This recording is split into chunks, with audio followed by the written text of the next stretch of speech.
Hello' guys good morning. ৰাতিপুৱা ওলালোঁ স্কুললৈ বুলি আহি পালোহি স্কুল আৰু এয়া বাইদেউহঁতো পালেহি, ছাত্ৰ ছাত্ৰীসকলেও পালেহি।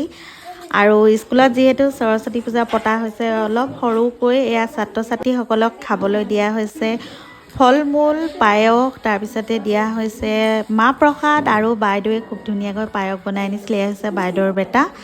আৰু সকলোৱে মিলি খালোঁ আৰু শেষত ফটোকপি তুলিলোঁ। তাৰপিছতে এইকেইদিন বিৰাটে ব্যস্ততাপূৰ্ণ কামত লাগি আছোঁ। আমাৰ শাহু শহুৰৰ ঘৰত আলহী আহিব, গতিকে তালৈকে আমি আজি 2-3 দিনৰ পৰা কামত লাগি আছোঁ আৰু আজি আহিব আলহী। এয়া ফাইনেলি ডাইনিঙত ৰেডি কৰি আছোঁ আলহীৰ কাৰণে খানা।